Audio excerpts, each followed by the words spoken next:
नमस्कार। आज मैं सुना रही हूँ सूर्यबाला जी की कहानी एक स्त्री के कारनामे। मैं एक औसत कद काठी की लगभग खूबसूरत औरत हूँ, बल्कि महिला कहना ज़्यादा ठीक होगा। सुशिक्षित, शिष्ट और बुद्धिमती, बल्कि बौद्धिक कहना ज़्यादा ठीक होगा। शादी भी हो चुकी है और एक अदद लगभग गौर वर्ण, सुदर्शन, स्वस्थ, पूरे 5 फुट 11 इंच की लंबाई वाले मृदुभाषी मितभाषी पति की पत्नी हूँ। बच्चे हैं ना, बेटी भी बेटे भी, सौभाग्य से, समय से और सुविधा से पैदा होने वाले और भली भांति पल पूछ कर बड़े होने वाले, आज्ञाकारी और कुशाग्र बुद्धि के साथ साथ समय से होमवर्क करने वाले भी। संपन्नता और सुविधाएं इतनी तो है ही कि एक पति, 2 काम वालियों और 3 बच्चों वाला यह कारवां कदम कदम बढ़ाते हुए लगभग हर कदम पर खुशी के गीत गाता चल सकता है। अर्थात पढ़ाई लिखाई, ट्यूशन, टर्मिनल, सब कुछ बहुत सुभेते और सलीके से, पूरी जिंदगी ही। जितने पैसे मांगती हूँ पति दे देते हैं, जहाँ जाना चाहती हूँ जाने देते हैं, कभी रोकते टोकते नहीं, पूछते पाछते भी नहीं। कभी उन्हें भी साथ चलने को कहती हूँ तो चल देते हैं, कभी नहीं कहती तो नहीं चलते। खाना भी सदा सादा और स्वास्थ्यप्रद खाते हैं। कभी वे ही व्यंजन दोबारा तिबारा बन गए तो मैं क्षमा मांगने के लहजे में सॉरी कह देती हूँ और वे बेहद धीमे से इट्स ऑल राइट कहकर सारी पारी की समाप्ति की घोषणा कर देते हैं। वरना लोगों के घरों में जरा से नमक कम हो जाए या जरा सी ज्यादा मिर्च की बात पर बवाल मचाने वाले पति मैंने खूब देखे हैं। पहले बवाल मचता है, फिर जलजला आता है और उसके बाद मान मनोवल। घंटे 2 घंटे तो लग ही जाते हैं पूरा 12 मासी कार्यक्रम निपटाने में। लेकिन मेरे घर में कसम आज तक ऐसा कभी हुआ ही नहीं। तभी तो लोग कहते हैं कि मेरे पति आदमी नहीं देवता हैं। घर में 3 अखबार आते हैं, 2 फोन और एक रंगीन टीवी है ही। वह ऑफिस के घंटों के ऊपर नीचे सारे अखबार पढ़ते हैं, साथ साथ टीवी भी चलता रहता है।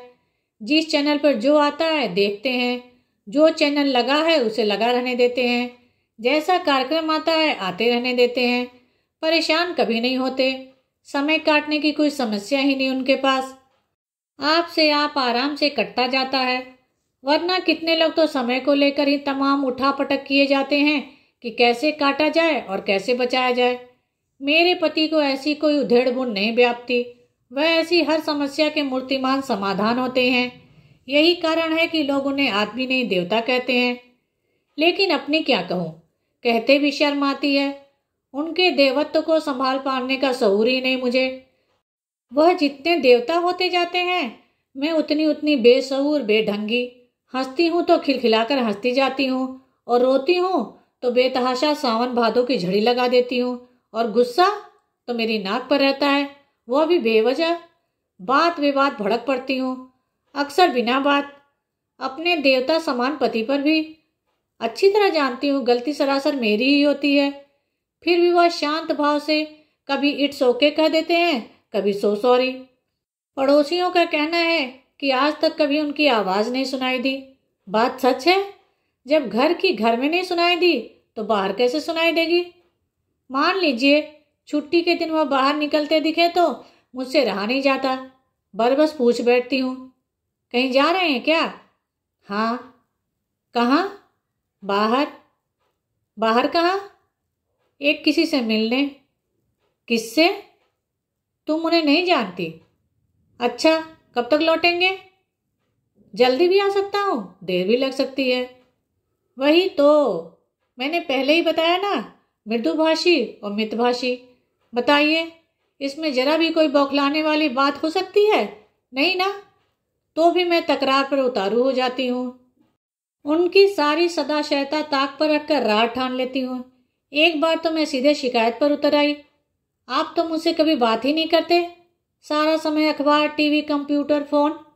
उन्होंने अखबार टीवी बंद कर समझदारी भरे स्वर में कहा, ओह सॉरी, ठीक है, बताओ क्या बात करूं। अब यह अनुकूलता की चरम सीमा ही हुई ना, जो वह खुद मुझसे पूछ रहे थे। बताओ क्या बातें करें मुझसे। लेकिन ऐन वक्त पर मेरी अक्ल पर पत्थर जो पड़ जाते हैं।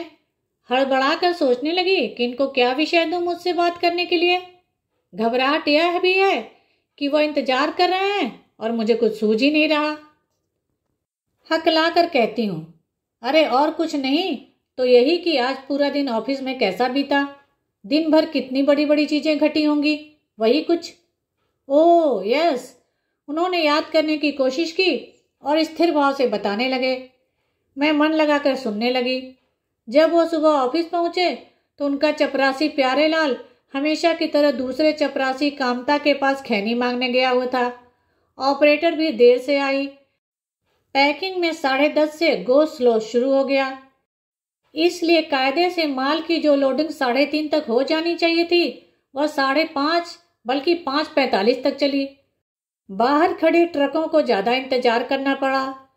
पैकिंग डिपार्टमेंट और लोडिंग वालों के बीच इस सब को लेकर तनातनी रही। कैशियर बरुआ ने छुट्टी बढ़ा ली। बहुत दिनों से बिलों का भुगतान रुक गया। केमिकल लैब का असिस्टेंट मखीजा आज फिर वैक्सीन का कल्चर चुराते पकड़ा गया। बीच में 1.5 घंटे बिजली गायब रही। रहमतगंज वाले टैंकर का ब्रेकडाउन हो गया। 3:30 बजे से बजट की मीटिंग थी और अचानक मेरी तंद्रा टूटी। पति पूछ रहे थे, और बातें करूं कि बस? उफ, मैं तो भूल ही गई थी कि मैंने ही उन्हें बात करने के लिए कहा था और वह इतनी देर से मेरा कहा मानकर दिन भर चले कार्यकलापों का विवरण दे रहे थे, जबकि मैं शायद बीच में झपक जाने या कुछ और सोचने लग जाने की वजह से कुल 1-2 वाक्यों से ज्यादा कुछ ठीक से सुन समझ ही नहीं पाई थी। अब यह तो मेरी ही बेअदबी की हद हुई ना कि खुद ही पूछे सवालों के जवाब सुनने की जगह उबासियां लेती, कुछ और सोचती झपकती रही। लेकिन वे अब भी पूछ रहे थे कि क्या कुछ और बातें की जाएं। हार कर एक रास्ता निकाला, जाने दीजिए, आप थक गए होंगे, मैं चाय बनाती हूँ। बनाऊं? वह मेरे मना कर देने पर निश्चिंत भाव से टीवी देखने लगे थे। मेरा कहा सुन नहीं पाए। मैंने रुककर थोड़ा इंतजार किया, फिर पूछा, चाय बनाऊं? पिएंगे? तब उन्होंने शांत भाव से कहा, हाँ पी लूंगा।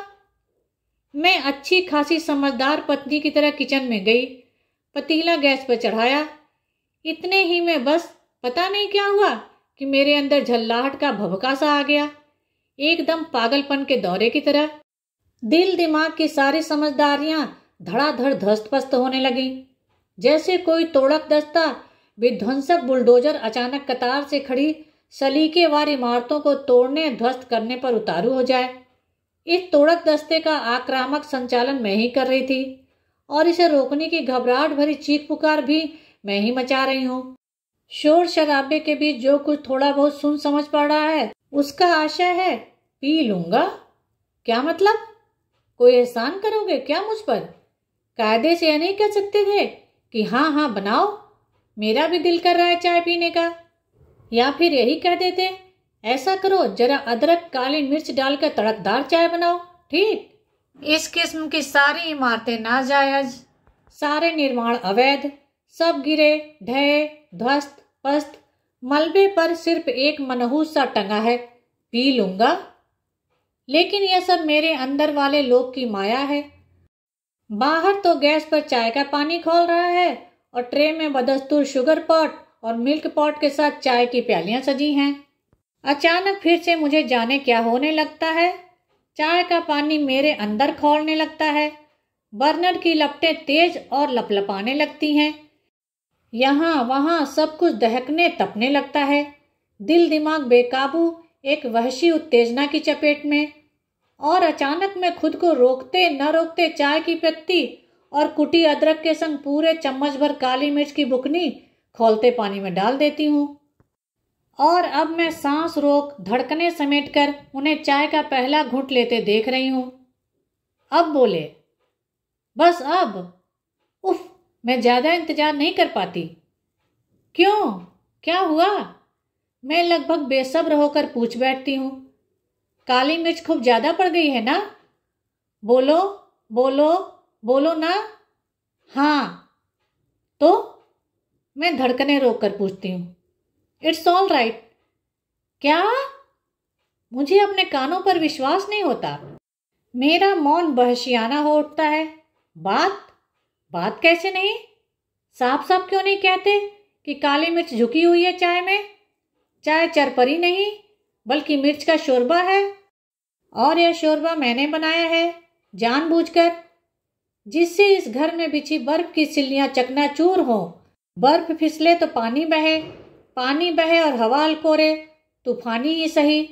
हवा, पानी, बर्फ और तूफान, बादल और बिजली, सब कुछ एक साथ।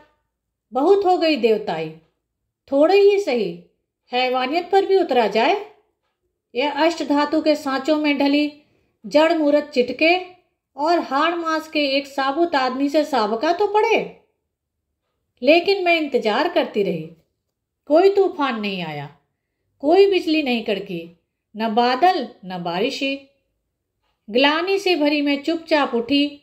मैंने अपने आप को कहते हुए सुना, सॉरी, मुझसे काली मिर्च की बुकनी ज्यादा पड़ गई, दूसरी बनाकर लाती हूँ, और ट्रे उठाकर चल दी।